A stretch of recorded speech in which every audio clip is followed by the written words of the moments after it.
A legendary figure comes full circle into the general manager seat for the Los Angeles Sparks. Karen Bryant. Let's meet her. Locked On Women's Basketball starts now. Ogunbowale for the win. You are Locked On Women's Basketball, your daily podcast on women's basketball.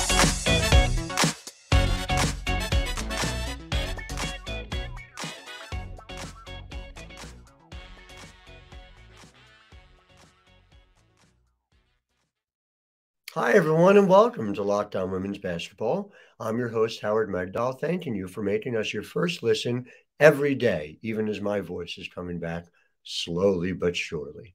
Of course, it's not just me. The voice is, fortunately, 100% for them, of everyone over at The Next. Go to thenexthoops.com and check out what we're doing. We have a 23% off sale right now in honor of 2023.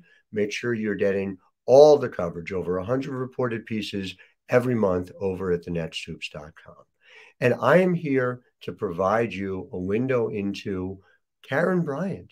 Karen Bryant, who many years ago, we don't have to say how many, with the ABL and the Seattle franchise, was the general manager at age 30. Now, full circle, here she is back, general manager of the Los Angeles Sparks, part of an executive team that includes Curt Miller as head coach with a lot of basketball input, as you could imagine, with somebody with Curt's background, and Eli Horowitz, who comes from the PR side, but Eli is somebody I've happened to know for many years, who is very capable on analytics and is going to be an assistant GM. It's really intriguing. So I want to get into it. We had some interesting conversations about what they're emphasizing, what they value, how this all happened. So I'm going to share with you a bunch of excerpts from the press conference we had, and they went nice and long. To their credit, answered every question, which really means a lot when you are talking the talk about covering the WNBA. You got to walk the walk, and that's what the Sparks did there yesterday. So without further ado, I'm going to turn you over to our conversation with Curt Miller and Karen Bryant. This is Locked On Women's Basketball. I'm Howard Megdal. All right, everybody. Thank you so much for joining us this morning. We are so excited to announce our Chief Administrative Officer and General Manager, Karen Bryant, and our head coach, Curt Miller, together for the first time for our introductory media availability. So I'm going to kick it over to our General Manager, Karen Bryant, to kick us off. Karen, go ahead. Good morning, everybody. Happy New Year. I'm excited to be back in the W. As many of you know, I see some familiar faces and names. The W has been a first love of mine since the league launched. Started my journey in women's pro basketball 27 years ago this year, and I could not be more humbled, honored, excited to be back in the WNBA and to be doing it with an iconic franchise like the Sparks in a world-class city that I have fallen in love with over the last 18 months. Many of my family members, if you would have said that to them 20 years ago, they would have never believed you, but I have really enjoyed my time in LA the last year and a half and look forward to calling it home very soon. And I think equally importantly, so much of this journey and where I am in my career is who you're doing it alongside. And I could not be more thrilled to have my partner here, Curt Miller. Vanessa Shea, our president. I was actually intimately involved in the search, really excited about collaborating with Curt, Vanessa, and obviously Eric Holloman, our managing partner, and Magic Johnson and the rest of our ownership group. It's an exciting time for the Sparks. And again, I'm excited to be back and consider this a significant privilege for me to sort of add this to my time in women's sports and most importantly and most notably my time in the WNBA. I'm going to let Curt make an opening comment and then we'll open the floor. Thanks for joining us. Again, Happy New Year, you guys. Thank you for joining us today. Echo a lot of what KB said. This journey for me coming to the Sparks was all about great people. And through the process of speaking with KB through the hiring process, we had so much aligned, so much of the same collaborative thinking. and wanting to build this with great people and alongside of great people. So again, it feels like I've hit the ground running for a few months now. Really excited about today and some of the recent announcements about our staff, but so happy to be in LA. Looking forward to upcoming free agency and then ultimately the 23 season. Great. Thank you both, Karen and Curt. We are going to get started with questions. Just a reminder, if you could put your full name and your affiliation on your Zoom name, just so I can make sure I could call on you, that would be great. We'll get started with Tukni Nguyen from the LA Times, and then we'll go to Rashawn Haylock. Tukni, go ahead. Hi, thanks for your time, Curt and Karen. It's good to meet you virtually. I guess I just want to start with you, Karen. Obviously, free agency starting in about 2.5 weeks with negotiations. What are going to be your top priorities in your new job as you head into this really critical free agency period? Is it 2.5 weeks? I'm counting the minutes. I think as Curt said, we've hit the ground running. We obviously announced my role yesterday and our new staff today. Look, I personally have a learning curve, have a steep learning curve. It was not the intention when we started this process that I would end up in this role. That said, I accept it humbly and gracefully, and could not be more excited about the experience and talent and knowledge that we have amongst this amazing staff that we're putting together. But yeah, we obviously have a lot of priorities. We have the most cap space in the league. We're excited to get going and have spent the last several weeks really drilling into our depth charts and the opportunities out there, and unrestricted and restricted free agents and potential trade conversations. But we're going to be super active. Most of that obviously has been behind the scenes, but come the 11th and 21st, the Sparks are going to be really aggressively in the market. And this is a critical year for us. Curt and I are here to help lead a transformation on the basketball side of the organization. And we have a lot of work to do, but we're really excited and optimistic about kind of the foundation that we're going to build for sustainable success for the franchise on the court.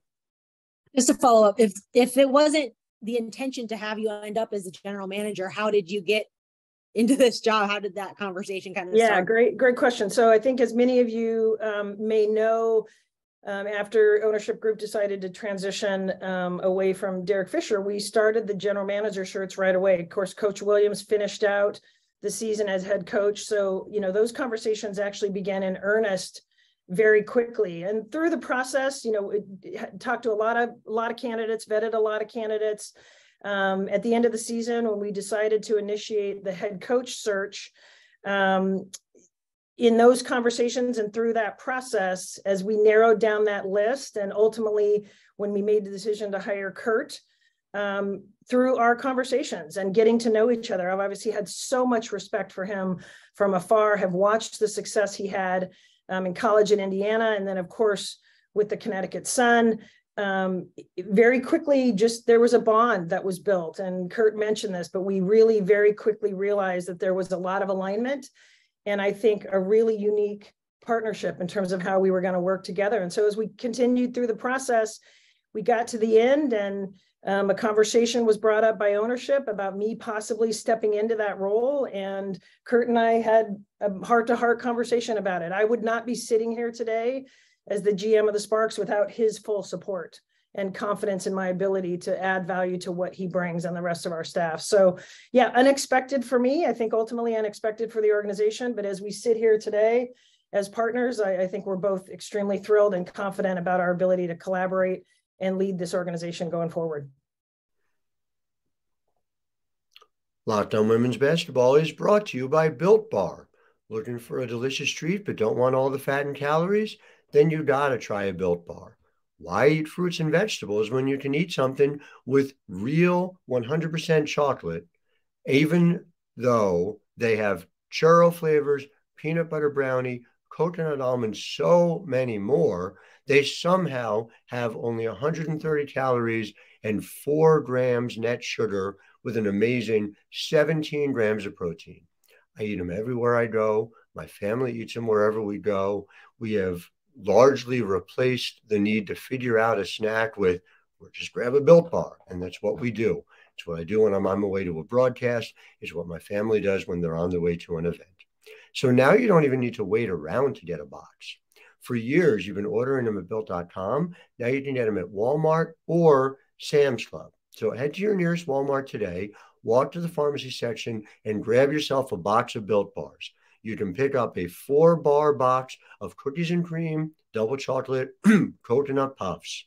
If you're close to a Sam's Club, run in and grab a 13-bar box with our hit flavors, brownie batter and churro.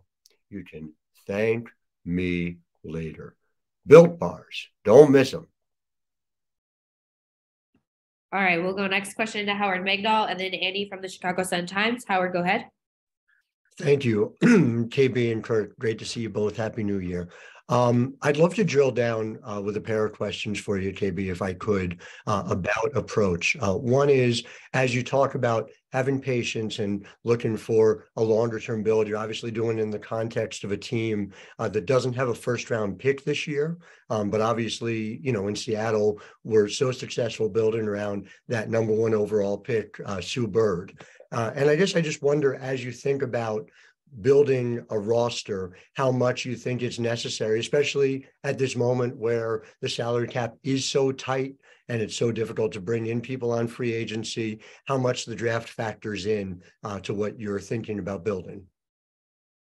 Yeah, great question, Howard. Nice to see you again and chat. Yeah, it's important. I mean, you look at the history and you look at sort of the path that teams have to championship and the finals, and top draft picks is a critical piece. So we're super mindful of that. We are obviously keenly aware of our current position in the draft. There's lots of dialogue about opportunities for us to maximize that position. It is what it is, and we'll make the most of it. I mean, one of the things that really excites me about Curt and my ability to really lean on him and the rest of our staff as we make these decisions, not only in free agency, but as we prepare for the draft in April, is his draft success. Taking players like Heidemann and Carrington in the second round, Bree Jones as a late first round pick. I mean, he knows talent. And regardless of where we're in the draft this year, next year, and beyond, I have every confidence that our staff is going to evaluate talent in a way that's going to give us an edge to use the position we have to make our teams better. And related to that, a strength of Curt's has also been his understanding and ability to use analytics. Obviously, hiring Eli is another nod toward that as well. I just wonder how much that is an additional point of emphasis in the group you're putting together here, vis-a-vis, what it has been over the last few years for LA. Yeah, that has been a real theme. It was a theme during the process of conversation with not only head coaching candidates, but general manager candidates. I mean, as I said at the outset, I've been doing this for 27 years, which means I'm old. So technology still scares me. But, we've already talked about what Eli brings to the table and Nola Henry. I mean, I was really struck by our conversations with Curt and how much Connecticut used bench technology and technology in general. So we have already made mammoth strides in the Sparks organization in terms of the infrastructure and analytics kind of framework that we're setting up and are already using compared to where the organization was this time a year ago. So innovation, technology, analytics will be center to everything we do here. Thank you both. All right, we'll go next question to Annie from the Chicago Sun-Times, and then we'll go to Mark Schindler. Annie, go ahead. Hey guys, how you both doing? Curt, it's good to see you. I haven't seen you since the summer.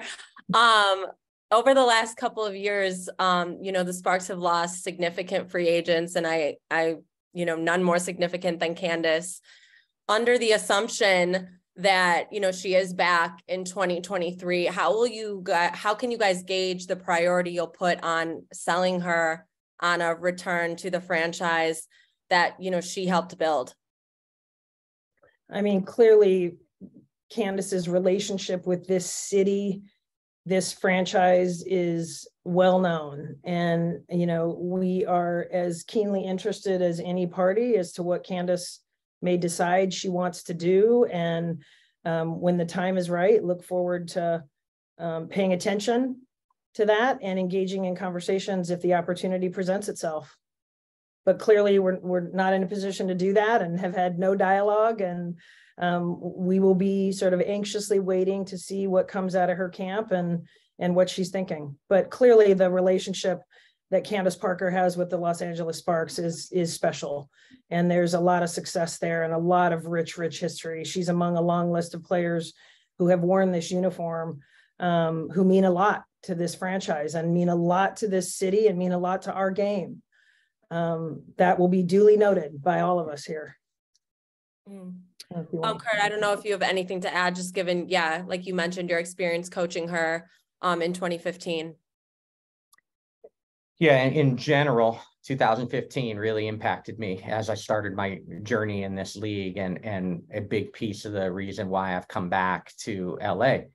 With that said, not uncomfortable talking about great players around this league that aren't currently under contract with us. And as free agency starts for those players on the 21st, look forward to some tremendous conversations and echo a lot of what KB said. But we'll wait till the 21st, Annie. Okay, I'll check back. Okay. All right, we do have time for a couple more questions. I'm trying to get through everyone, so appreciate your patience. We'll go to Mark Schindler and then Jackie Powell after that. Mark, go ahead. First of all, great to see you both. Hope the holidays have treated you well.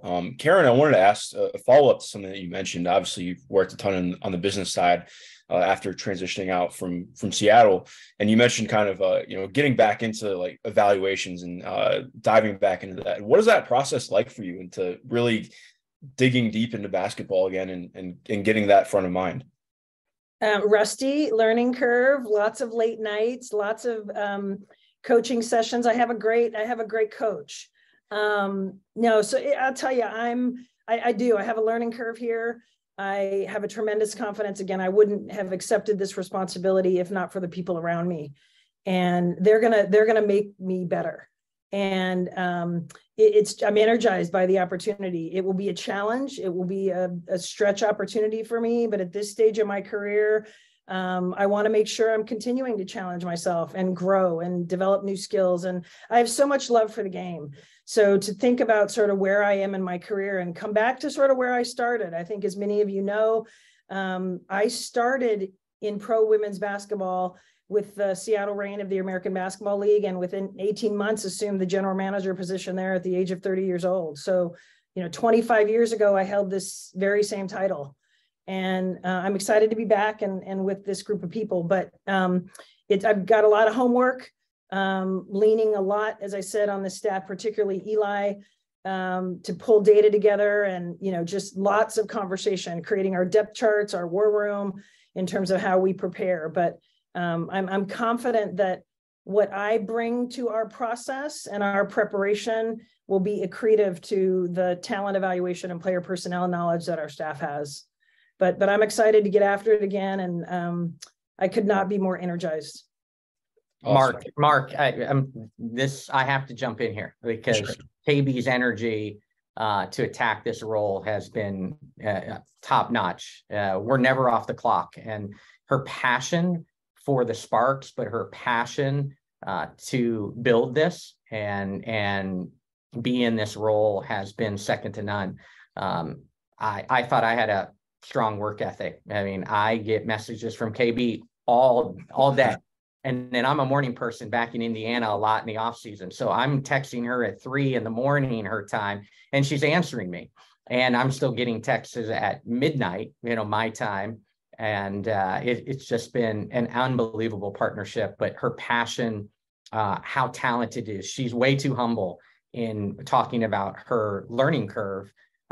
Because she is on top of this and she understands this league. And most importantly, she wins and she knows how to put winning teams together. And so she's way too humble. But her passion for this has been unbelievable. Awesome. Thank you, Kurt. I'm humbled by that. I think the last thing I'd say, I think, my tenure with the Storm is I'm most known for sort of my roles on the business side of the operation. But, I hired Ann Donovan, I hired Brian Agler, and now I've hired Curt Miller. So I know how to pick them and have a track record winning championships with coaches. And I also know, my strengths and my limitations. So I think, again, you'll hear it often, but the collaboration and the partnership here is what makes us greater than the sum of our parts. And I couldn't be more excited to be in this with Curt Miller. Locked On Women's Basketball is brought to you by LinkedIn. As a small business owner or hiring manager, you know that success in 2023 all depends on the team members you surround yourself with. That's why you have to check out LinkedIn Jobs. With LinkedIn Jobs, you can hire qualified candidates more efficiently by matching open roles with people who have the skills.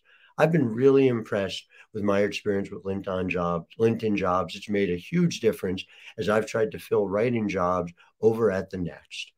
Identify the most qualified candidates on LinkedIn Jobs and connect with them fast and for free. LinkedIn Jobs helps you find the qualified candidates you want to talk to faster. Post your job for free at linkedin.com/lockedonnba.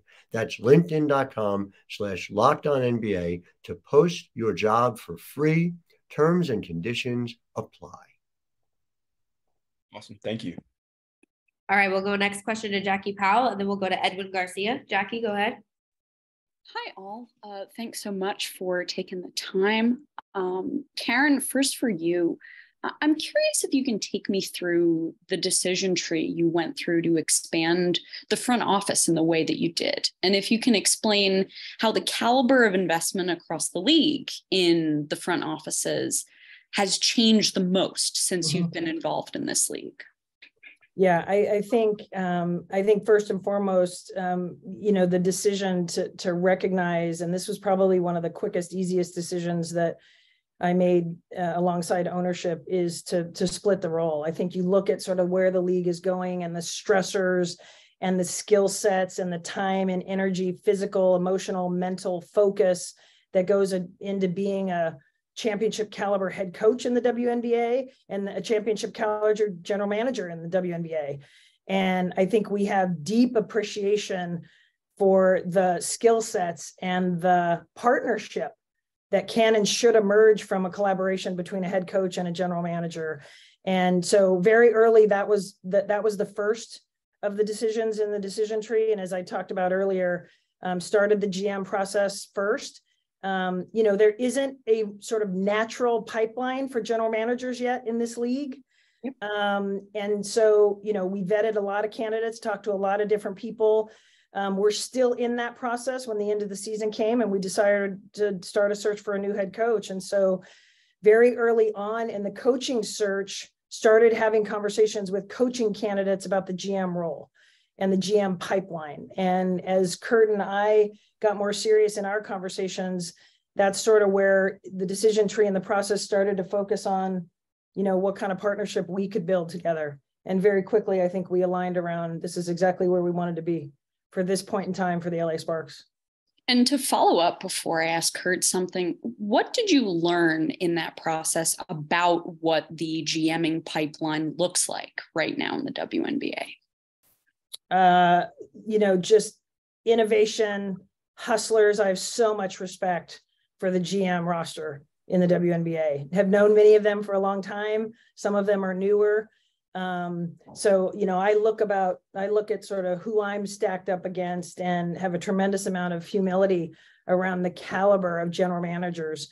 And just the way the CBA has evolved, even in the time that I've been out of the league, the sophistication, the margin between good, better, and best in the WNBA. So I think sort of what encouraged me about learning through the process is that I have confidence in sort of some of the skill sets that I bring and my business acumen and my strategic approach and my decision-making process, my understanding of risk management, my negotiating skills. I think all of those are really important to being an effective GM.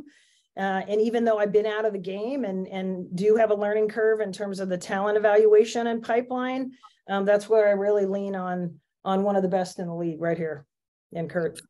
And Curt, for you, I'm curious if you can describe how different this might be for you now that you don't yourself have to be pushing all of the levers, and how you imagine your day-to-day changes from what you were doing in Connecticut. Yeah, my experience in the WNBA, Jackie, has been interesting. I took the head coaching job in Connecticut without the GM role and walked into an incredible situation to work with Chris Cienko. And we were so aligned. And then his resignation led the opportunity to wear the dual hat. And it was before the CBA, the recent signed CBA. And the GM role wasn't as difficult, frankly, when I first took on the dual role. After the CBA, the role of the GM has taken on a whole new angle, and it is a full-time job. Mm-hmm. And you see the trend. It seems like just a few months ago, we still had half the league nearly as, half the league wearing the dual hat of GM and head coach. And now I think we're down to James maybe only as the dual hat GM head coach left. So you really see the trend starting that the GM role is much more complex, much more difficult than it once was. And it is a full-time job. Those conversations and with players, during my experience in Connecticut, when I put my GM hat on, those conversations were at times different than when I had my head coaching hat on. And that is confusing at times to players, that the same person is having different types of conversations. Coaches want to win now. They're judged on the now. GMs are constantly trying to build for a championship, but also sustainability for the franchise. And so it was a difficult challenge, and one when this offseason humbly was reached out to by numerous franchises to have an opportunity to just concentrate on the coaching was very intriguing to me again, and looking forward to it. And the trust that I felt from KB and from above, that the collaboration that would continue despite not being the dual hat would be there. They understand that while I may not be picking the ingredients anymore, I still got to cook. As the head coach, I'm cooking, but they understand that I'm cooking with the ingredients that GMs essentially ultimately have to choose. And so that collaboration is so important. And I feel that trust and the alignment that we have right now in LA. Thanks for making Locked On Women's Basketball your first listen today. Now make your second listen Game to Game NBA. Every moment, every top performance, every result. Locked On Game to Game covers every game from across the NBA with local analysis that only Locked On can deliver. Follow Game to Game on Locked On NBA, available on the Odyssey app, YouTube, and wherever you get podcasts.